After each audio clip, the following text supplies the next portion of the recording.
Hi, this is Brendan from Bedrock Games and the Bedrock blog, and I'm here with Deathblade and Lady Chow Fung, and we're doing a review of Last Hurrah for Chivalry, a 1979 film directed by John Woo, starring Damon Lau and Wai Pei. This is sort of a special episode because we don't normally have Deathblade on here, and unfortunately Adam and Kenny couldn't make it, but I think we have a pretty well-rounded group, so we'll see what sort of discussion we can produce tonight. I think this is a classic enough movie that we don't really need to get too into the details, but it's like an early John Woo movie, and I'd say, really revolves strongly around the theme of friendship and brotherhood. Are there any details that you guys think are important for people to know going in before we start our discussion?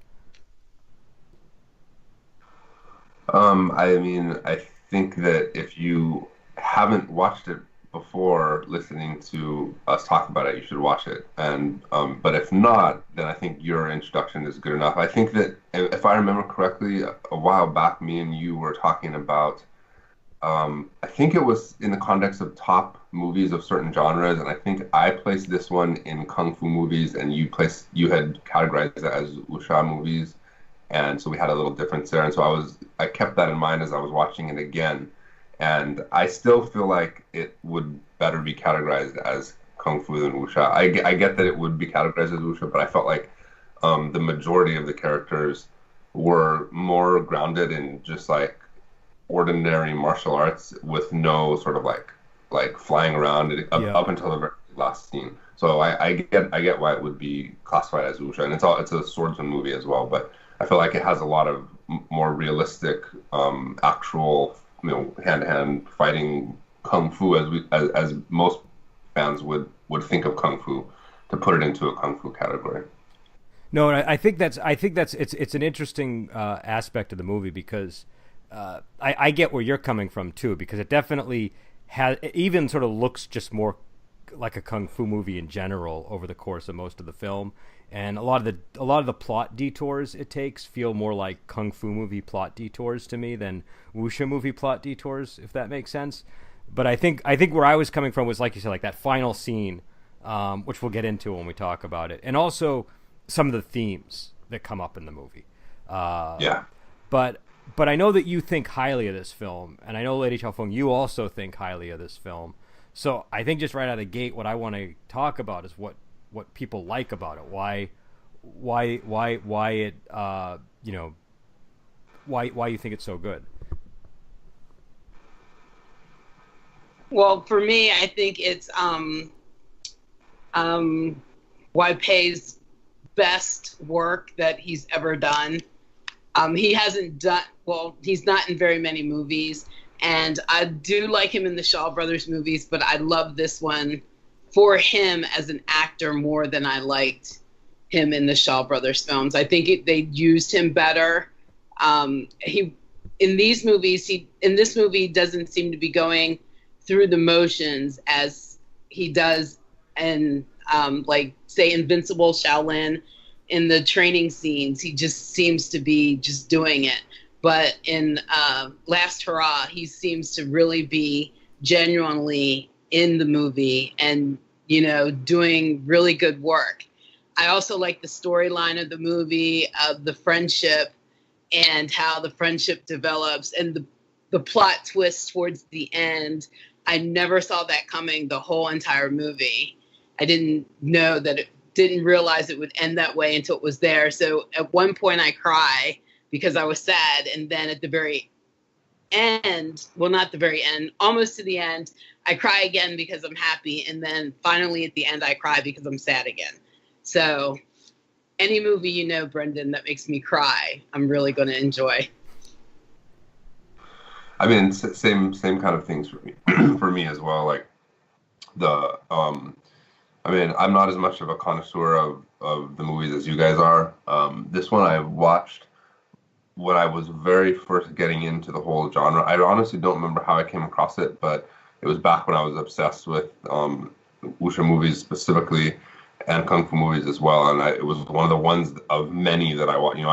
I did the Google search of like best I don't even, again, I don't remember how I came across it, I guess, but I came across it and I just really liked the themes of the movie, and I felt like those two main characters were just so cool. Like they embodied everything that I thought was cool about the whole martial arts world, and they're like their own, they're on their doing their own thing. They have their own code of conduct, and then like I don't cry in movies, but if I did cry, it You would would. be in this movie.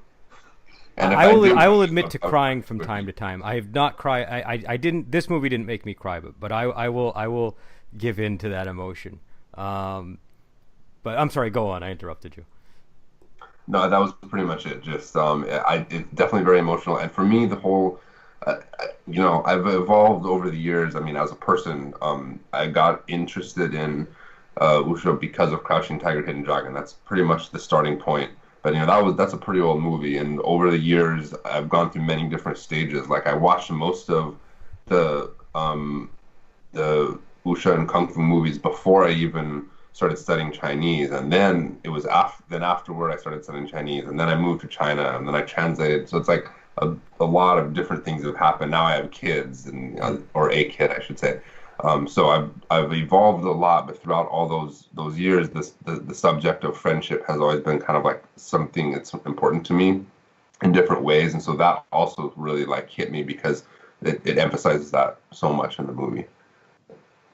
And for me, I guess my the big thing for me when I first saw this movie was that opening music really struck me for some reason, and Lady Chow Fung knows this. I'm particularly influenced by the musical choices that movies make, but also like you guys are saying, the two characters and that twist at the end, and just I don't know, it seems to me to be one of the better movies to handle the theme of friendship and brotherhood, and I like the villain. I like the way that the villain evolves over the course of the movie, and I especially like that he practically becomes Dracula by the end of it. And yes, I noticed that too. yeah, he's dressed like him. He's flying around like a bat, and I think this ties into what you were saying, Deathblade, about how the movie it feels like a kung fu movie for most of the film, and it's just that last scene where you start getting the lightness kung fu, but it's really just in service, I think, to making that guy so creepy at the end, because he's sort of lingering around the edges of the scene and coming at them like a shark in the water, almost like he's just sort of this aerial predator by the end of it. So yeah, I think it's a good movie for those reasons. What did you guys think of the fight choreography? And like, did you think does this stand out to you in terms of the fight scenes, or are there other things that draw you into it? Again, I think you guys are more connoisseurs of this than I am, but what I can say is that there were a lot of scenes that really jumped out to me when I initially watched it, and my take nowadays is a little bit different because of like I was mentioning, my journey of life, I guess. But like for example, that like one thing I really really liked was how in the main scene where the guy who I guess he's called Green or whatever, Greeny or Greeno in different subtitles or whatever, like that initial fight scene where he he doesn't draw his sword, but he like beats all the guys, and then he like actually like unsheaths the sword and then like sheaths it back to like grab the other guy's sword, and like I thought that was really cool, and it was so cool that for a while I was obsessed with trying to write a novel about a guy who like his whole thing was he didn't draw his sword but he still like beat everybody. And then there was a lot of other cool stuff like the sleeping guy, the sleeping wizard or whatever. Like I thought that was super cool too. Like everybody knows like drunken boxing, blah blah blah, but like the sleeping thing was like really a really unique. I don't know if there's any other movie that has a sleeping master like that. You guys would probably know better than me, but I thought there was I haven't seen one yet. I feel like I've seen movies that get close to that, with the drunken master being so relaxed that they're fighting in it, but not. I don't think I've ever seen the sleeping thing, and it kind of takes like the relaxed fighting style to the just extreme end of, and also the fact that he's one of the more powerful characters in the movie too. He's not just some chump. But he's yeah, like the second last guy before the main boss, basically. Yeah. And I like that ending scene too. I like how they have to fight their way into the manor, and it's sort of, there's like this real sequence of people they have to go through, and it's like a game, kind of like a video game. You have to fight each level in order to get to the main boss. Well, who you think is the main boss. And it's like I couldn't help. Actually, I remember even thinking this back when I originally watched it, maybe like 10 years ago. I couldn't help. I know you shouldn't like meta think these things, but it's like in earlier scenes, like everybody's out like in the courtyard and like they're training and stuff.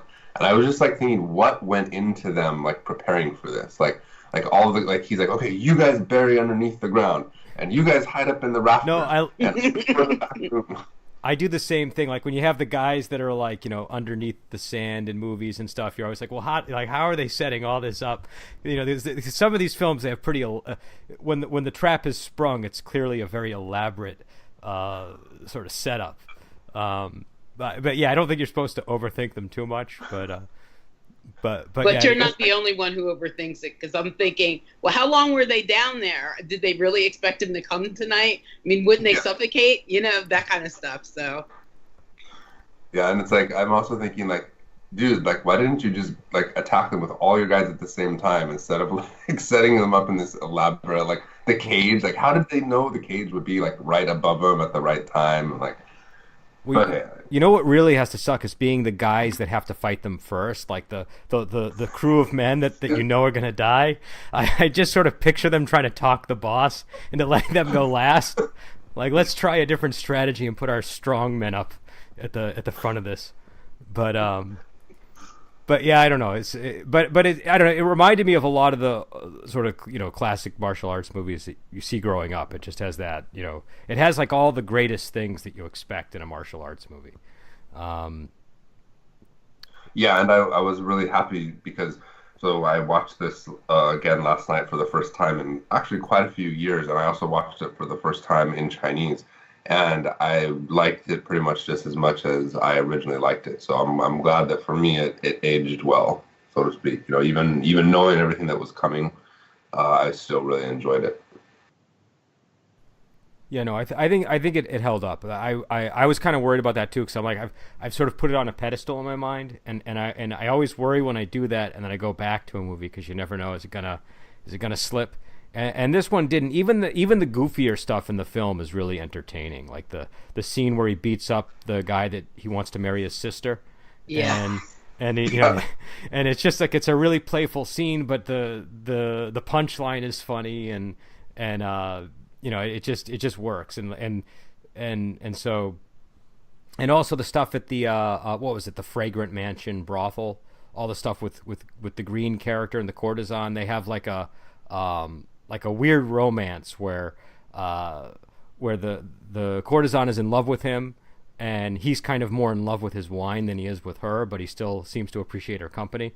And so that relationship was always kind of a puzzle to me. I was curious about like what was really going on there, because he doesn't reciprocate her affection at all, and she's basically throwing herself at him, and he's just interested in the wine.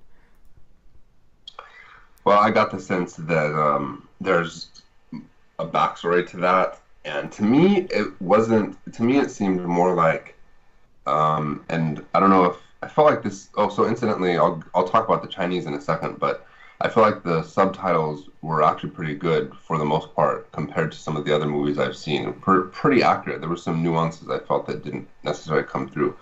So in this part, I felt like it came across in the subtitles pretty well. Just that, like, he wasn't necessarily fundamentally interested in alcohol, just using it to try to forget about who he really was. I feel like that was one of the main messages of the movie, was that he's this assassin and he goes around killing people, but he doesn't like killing people, but he's really good at it, and that's what he does.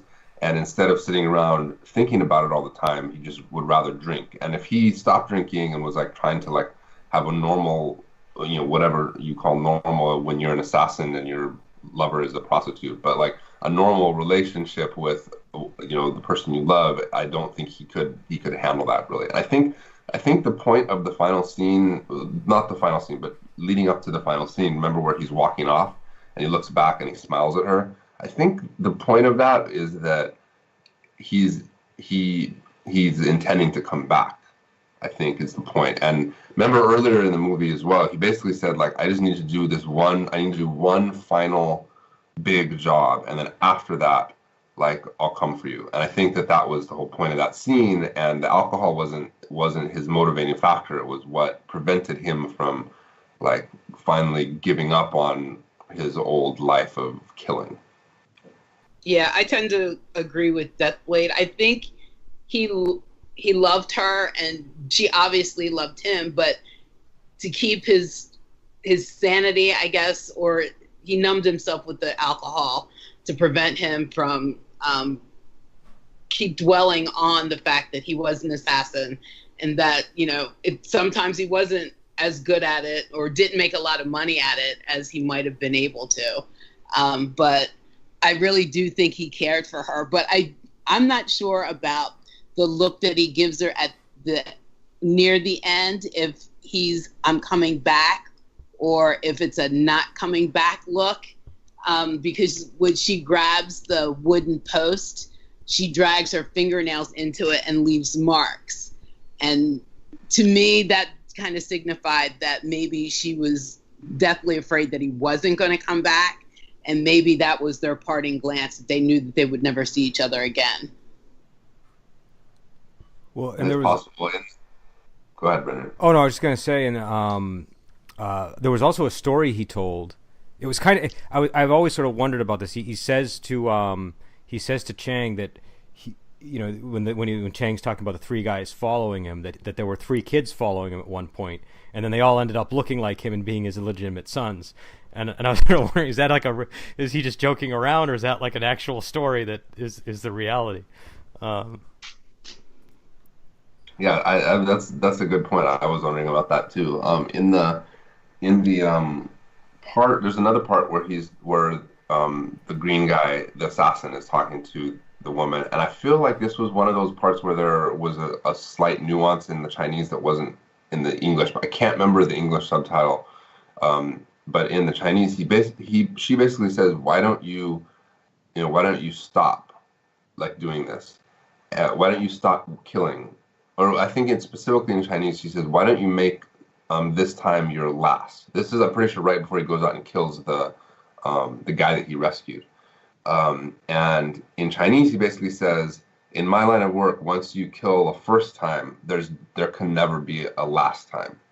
And then they kind of have a little interchange, and then that's when he actually then kind of almost seems to me like he contradicts himself and basically says, okay, I'll do one big last job, and then in English it kind of doesn't make sense, but in Chinese it sort of does make sense. He basically says, okay, I'll do one last big job and then I'll give up.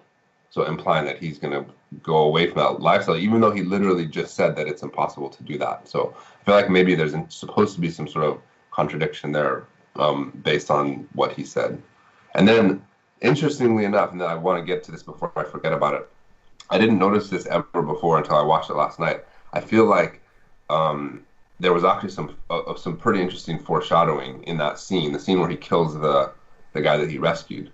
And then it comes down to what I think is the coolest line in the whole movie, which actually, again, the English misses a little bit of the nuance, I think. And this line is when the coolest line in the movie, in my opinion, is when it's in the last scene, and you know he comes to collect his money, and the guy gives him the bag, and it's full of snakes, and so he cuts the snake bag open, and then like all the guys rush out, and then the assassin guy says something. In English it was pretty cool, but in Chinese it was way cooler, and it was a little bit difficult to understand what he was saying. I had to get my wife to come and listen, because incidentally I was watching it without Chinese subtitles, which I'll get to that in a second. But I had to ask her for help. We rewound it like 6 or 7 times to make sure we understood exactly what he was saying.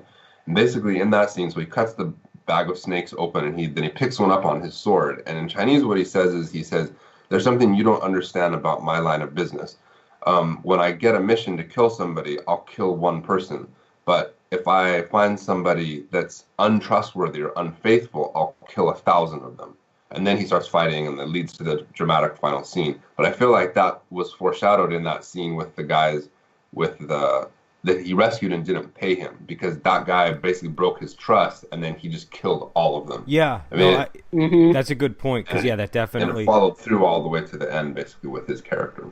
and that makes that scene makes a lot more sense too when you put it against that. And I really do like the snake in the bag trick. I thought that was a really devious move by Mr. Cow with the, he's so sneaky he will pay you in venomous snakes, which are just going to bite you when you open up the bag. But and you said that there were some other things about language you wanted to get into, so I guess we should probably get into those before we neglect them. Sure. I mean, like I said before, I actually feel like the subtitles were pretty solid in terms of getting across the meaning. And so since I translate for a living now, like I totally get why people translating will sort of like deviate a little bit from the complete and direct translated meaning in order to like convey a feeling. And I think they did a pretty good job. But there definitely were some nuances. I think one of the main nuances was with one of the main ones was the name. So like we talked about before we started, when we were kind of reviewing the names of the characters and stuff like that. The villain who initially appears in the first scene, who's called Pai or Pac, I think, in different subtitles. Right from the very beginning, like when he first introduces himself, his name in Chinese, he doesn't have a name in Chinese. Well, sorry, he has a surname, but he has a title attached to that surname, which, depending on the subtitles, it either translates it like as a name or just doesn't translate it. And his title is something along the lines of like a sect leader, or it could more like a gang. And you get that picture obviously as you go through the story, but it's like very obvious from the very get-go that he's like a top leader of an organization in the martial arts world. There's also a lot of references to the martial arts world, or Jianghu, that aren't really translated in the subtitles that I watched, at least. That kind of puts the movie a lot more in that wuxia sort of category. Another thing, for example, is the master has a kind of a unique title. Okay, I'm going to pause here, just make one thing clear. I had a really difficult time watching the movie the way I wanted to watch it, because it's actually originally filmed in Cantonese, and so there's Mandarin dubs, and the Mandarin dubs that are exactly the same as Cantonese for the most part. Like it's the same, just it's like a different font, or it's a different, it sounds different, but the Chinese characters are exactly the same, so it's the same. But the problem is all of the Chinese versions that I could find in China on the different media apps, none of them have Chinese subtitles, and so that's really hard for me, because I can understand fairly well, but then the important parts I won't be able to understand unless I have subtitles there to watch them, like the names of the techniques or whatever. And so then I was like, did all this, like I did a lot of scrambling around. Like I have it on DVD, but I don't have a DVD player, and my DVD drive is broken on my computer. So then I downloaded it on YouTube. I actually bought it on YouTube because I wanted to make sure I was doing it legit. But the YouTube version's in Cantonese, and like that's really jarring for me, and plus I can't understand it, and I really want to understand what they're saying. So what I ended up doing was I downloaded it on YouTube and turned the volume down and had the English subtitles, and then on another screen I had the Mandarin version with the volume up. And so I had the English subtitles on one screen and then the Mandarin on another screen. So I was able to sync the two and like watch it in Mandarin and then have English subtitles off to the side. But I didn't have Chinese subtitles. There were a few things I missed. Okay, going back to the point I was going to make before was, excuse me. Sorry, the point I was going to make before was the master was actually not the normal title for master. The normal title for master is Shifu. But he called the master Shigong, and I'm pretty sure he called him Shigong, which would actually mean his father's master. So that master in the movie is actually his father's teacher, and it would be his teacher as well, but it's not just his teacher, it was his father's teacher, which kind of changes the sort of dynamic that goes between them all. Other than that, another interesting thing is, and I didn't tell you guys this earlier, the Damien Lau character, Green, or in some of the subtitles, I think he's called Xingyi, The reason it's called Qingyi is because, yeah, in Chinese, in Mandarin, it will be Qingyi, which is green clothes. And so in the scene where he introduces himself, he says, "What's your name?" If you remember, he kind of like looks over at his shoulder, and he's wearing green clothes, and he's like, "Well, just call me Green Clothes." So that's the origin of his name. And then, and incidentally, the bad guy, sorry, I forgot to point out, this is just a personal connection. The bad guy in Cantonese, I think, is Pak or Pai. But in Mandarin, it's Bai, which is the character for white, which is the same surname that I have in my Chinese surname. So I kind of like had a little bit of a connection with that bad guy because he has the same surname as me. And then, other than that, again, the subtitles were definitely pretty correct. Just there were some little nuances like what I talked about before. I may think of some other things as we continue on, but I'll drop the subject there unless you have any questions. Yeah, no, the thing that that I noticed was that I watched two different versions, and the subtitles were really different. And so, and I was kind of curious. There's one scene where they have the kids that are fighting with the guy at the restaurant, and then they make a joke about if they're going to buy a chick and what that means. And in one of them, the joke, it made sense. I don't know if it was accurate, but it made sense because they were playing off the double meaning of the word chick and how it can mean a woman and how it can mean a chicken. But I was curious if that joke had the same meaning in the original or not. I mean, yeah, it's actually really really funny in Chinese because it's literally the same character, chicken, ji, can be it can be used to mean prostitute. So when he says, "Let's go buy," he says something like, 我们去买鸡, and then the kid's like, I forget what specifically says in Chinese, but it literally sounds exactly the same. And he's like, "We're gonna go find prostitute," and he's like, "No, we're gonna go buy chicken." The same pronunciation is the same, but depending on how you use it, it can mean one or the other. Because in the other version I watched in the subtitles, they didn't spin off of chick, so they just got confused over whether they were going to get a chicken or a prostitute, but it didn't make sense as to why. And then when I saw the other, I was like, "Oh, okay, now I get it. Now I see that there was some source of the confusion." But yeah, I don't know. That kind of stuff is always interesting. Was there anything else about language that we wanted to cover before we move on to something else? Not that I can think of off the top of my head. If it pops in, I might mention it later. Okay.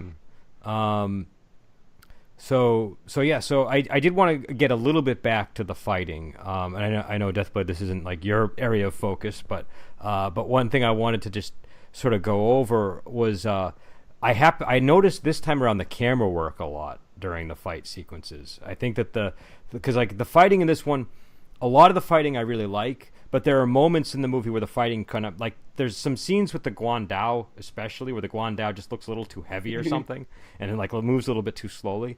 But even in those scenes, the way that the camera is kind of moving around and moving through the action, I thought was really kind of cool. I don't know, it just worked for me. And maybe I'm giving it additional credit because I know it's John Woo, and I know like the movies that are coming down the pike, and it's sort of informing my interpretation of what's going on. But yeah, I don't know. I don't know if anybody else had any thoughts on that, but. I enjoyed the fight scenes. I thought they were pretty good. I especially liked the fight scene that Prey had with Chang outside. And before they even get there, they have a little skirmish leading up to it. And Chang decides not to fight him. But you could tell that he was going to be a good fighter because when he throws the sword, it lands right in between his feet. Like if he really was intentional about it, he would have killed him then. But and the other one I liked was the scene with the sleeping wizard. That was definitely my favorite. I thought that was a very ingenious way of fighting.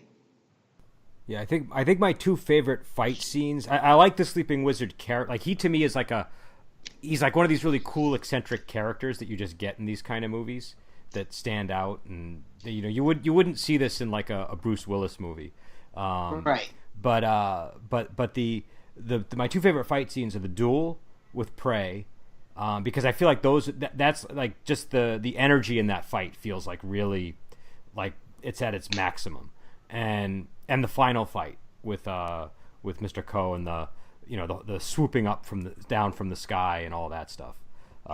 And again, I think what I really like about that one is how they just use him like a predator on the periphery, and you don't know where he's going to strike from. You just know that he's going to strike. But yeah, I don't know.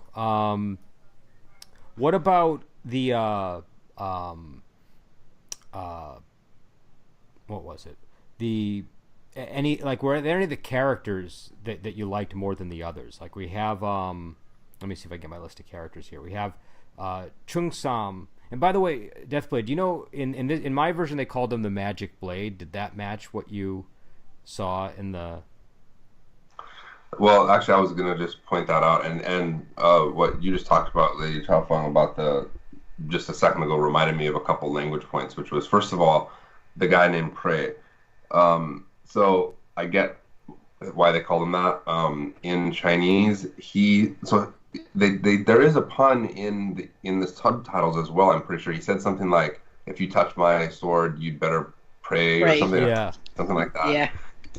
So they kind of had a little wordplay that in Chinese he basically says something along those lines, but he uses kind of a sort of an idiom that contains three characters, which then go on to be his name, and that name, the name they call him is An Tianming, and An Tianming is the character for peace, and then like another character which can mean like fate or something like that, and it actually could be a real name.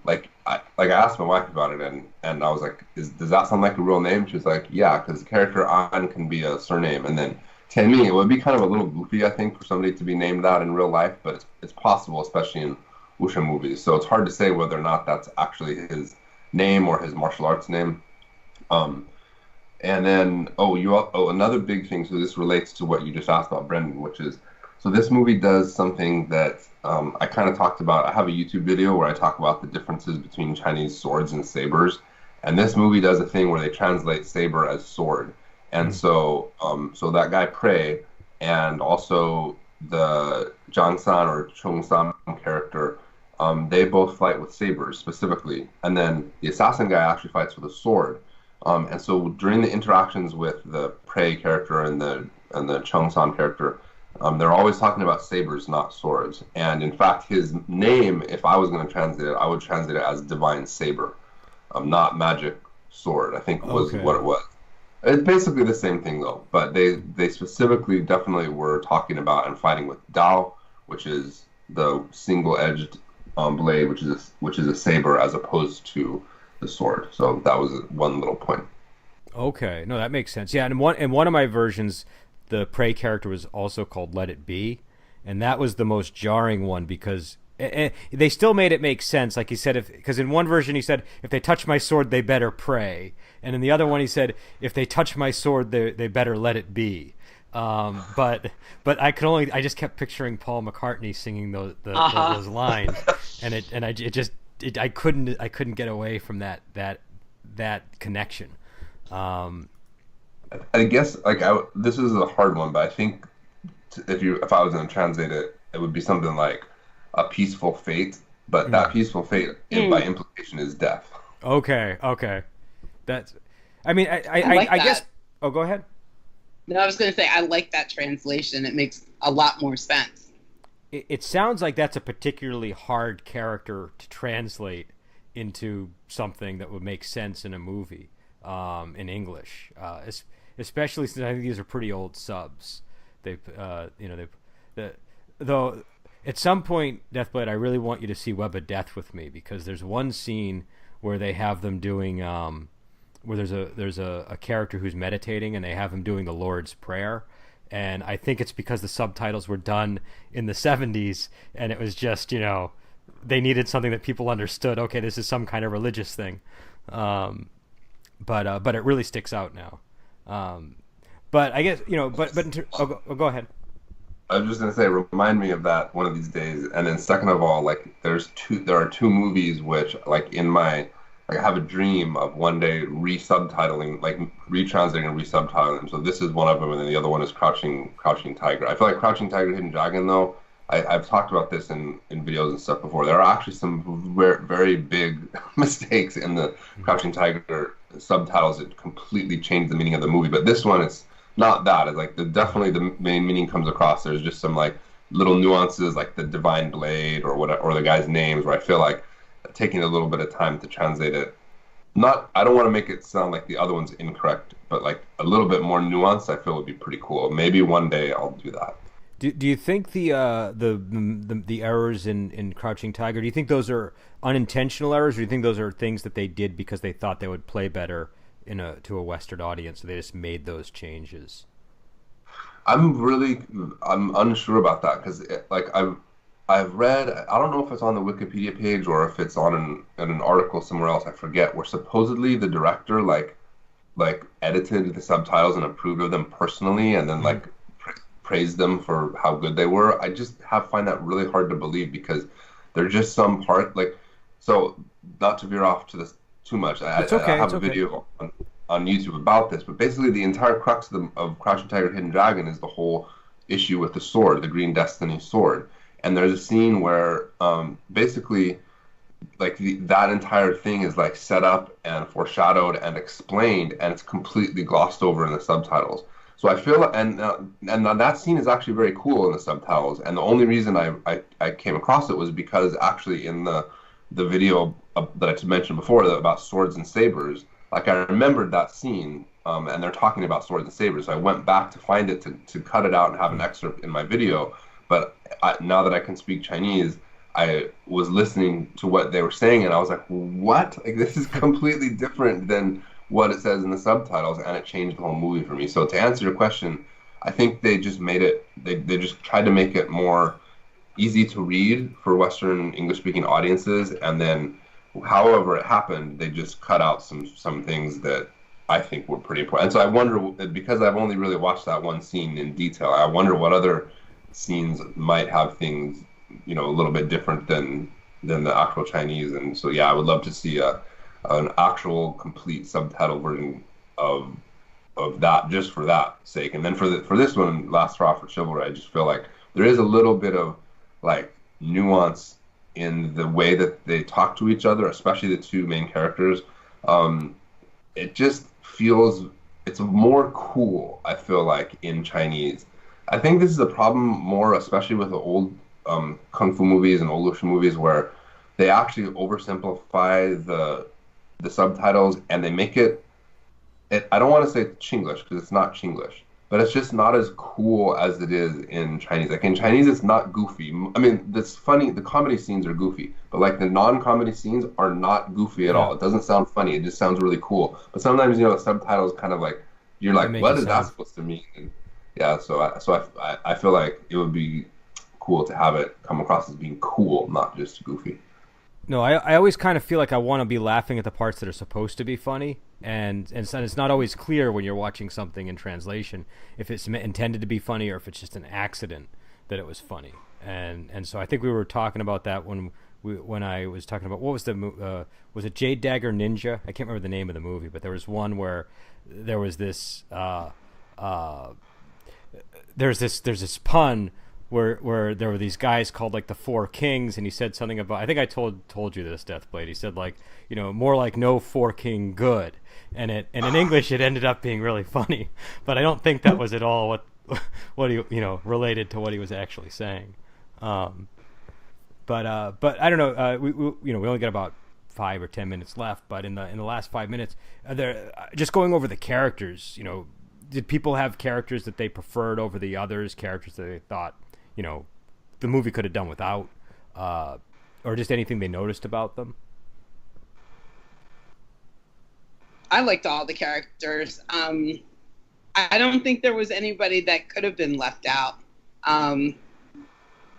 especially the villains and the family scenes, because they really around to each other and kept the movie on pace and, gave a really good story. So I don't think there's anyone that could have been left out.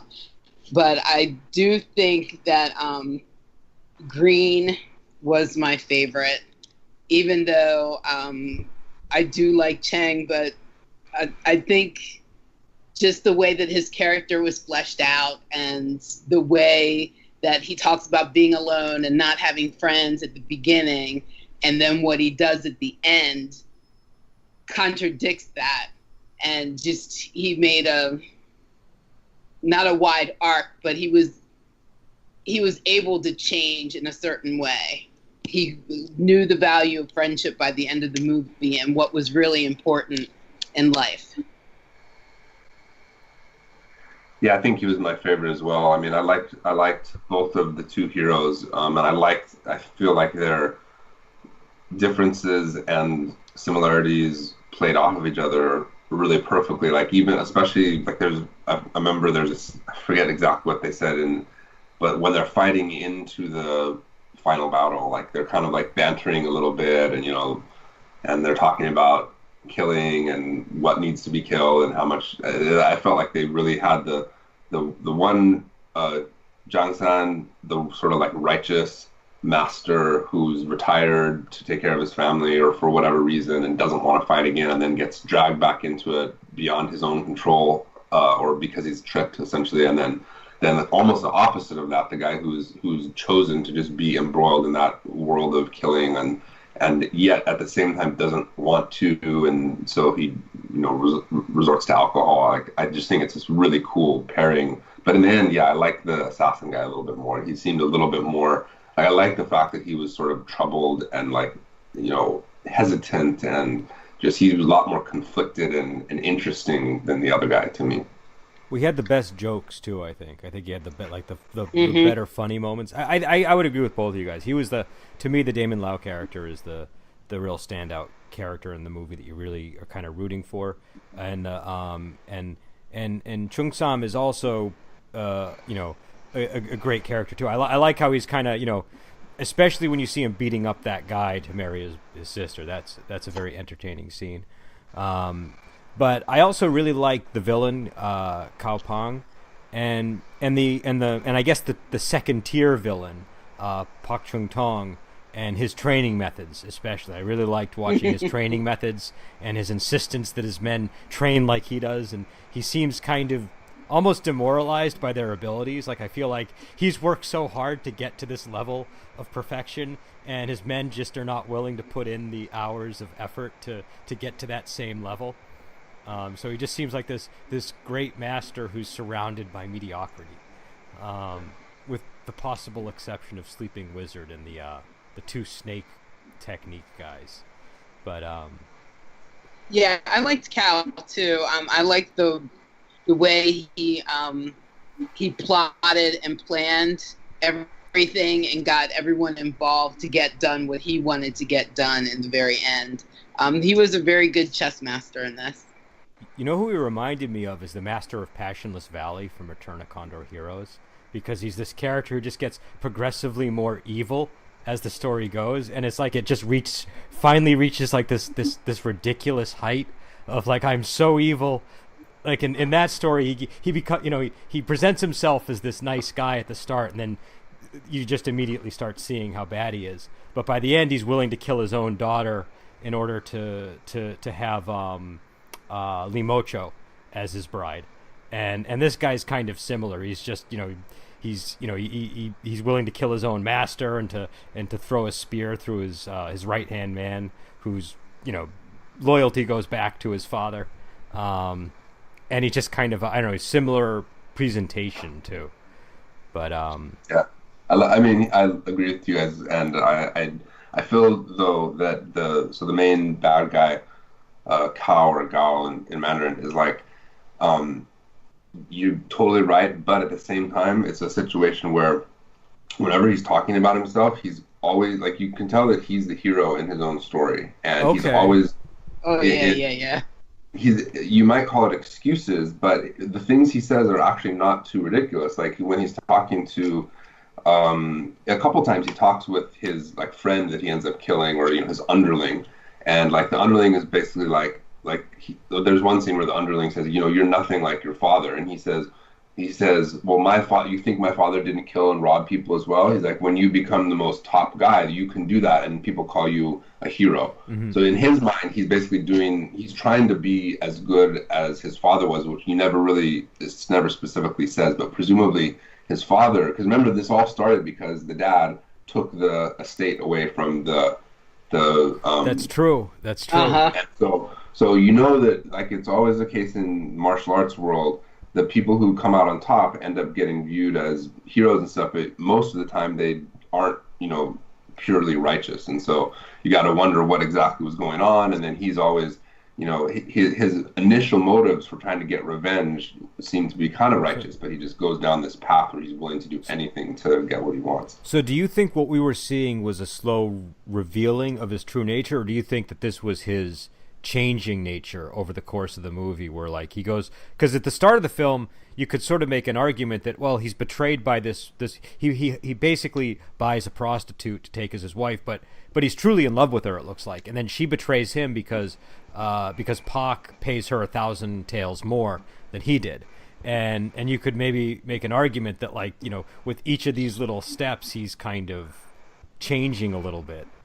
And I would argue that it's a bit of both, because you always have to ask yourself, like, will Darth Vader become Darth Vader? Would he become Darth Vader if everything went good, or would he become like ultimate Jedi hero? And it's same. In the martial arts world, it's the same. It's like when the true test of somebody is what happens to them when everything doesn't go their way, which happens to the two heroes of this story as well. And so you can see a big contrast to that, but. I think that from the very beginning you have an inkling, because remember, in the very opening scene, the people are talking about him and they're like, "Oh, he's a scholar." Like, well, not all scholars. In English it says not all scholars are men of virtue. In Chinese, it's a little bit more simple. It basically says not all scholars are good people. Okay. And so that point was sort of like emphasized from the very beginning of the movie, I think. And maybe if everything had gone well, he would have been like a little bit of a playboy, but would have been kind of good, but things didn't turn out that way. And by the end, he's basically like an animal. He's just like, he just reaches like. Also, I was wondering, do you think that sword explains, like, what was the special quality of the sword that he wanted the whole time? Was that the thing that pushed his kung fu over the edge at the end, or was it just him totally giving in to this animalistic nature that allowed him to? Because I got the sense at the start of the movie that his kung fu was not as great as it was at the end of the movie. I think that this is actually one area where I wish there had been a little bit more plot development, because I think it was the sword. Remember his master repeatedly basically said, like, he basically said you're too evil to like, until you like conquer the evil in your heart, you can't. I think the implication was it was a powerful weapon that would be too powerful in his hands, which it basically was. So I think that I wish there had been a little bit more explanation. In Chinese, the name of the sword is pretty much the same as it is in the subtitles, like the moon sword or something like that. Incidentally, like, so just to point out that the moon is associated with yin and with darkness, and it tends to be more associated with like evil underworld kind of stuff.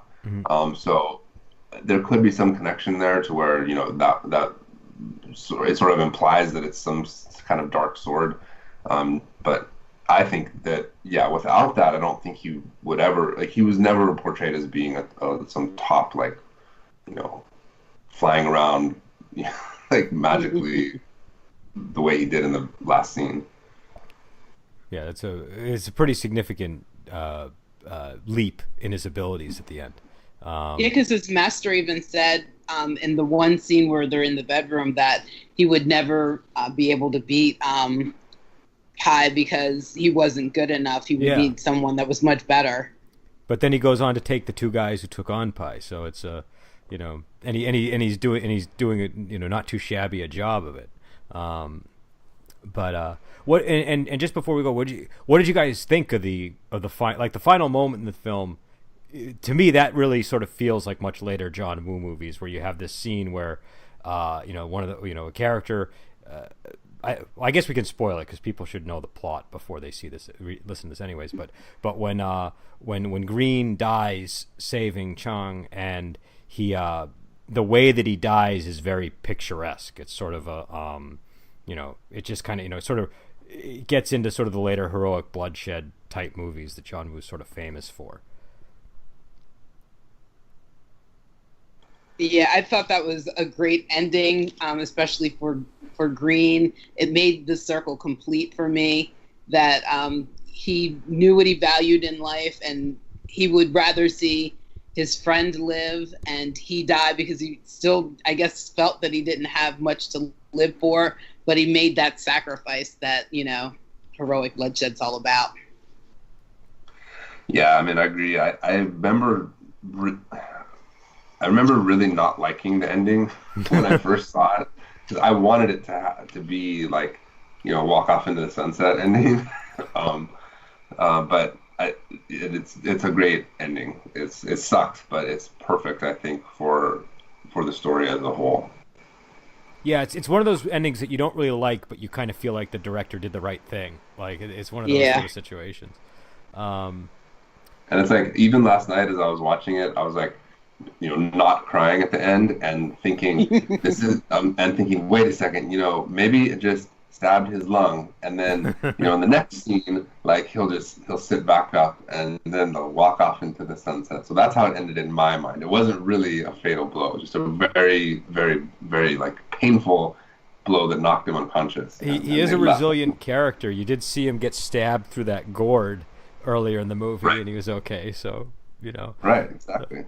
But yeah, so again, the movie is The Last Hurrah for Chivalry.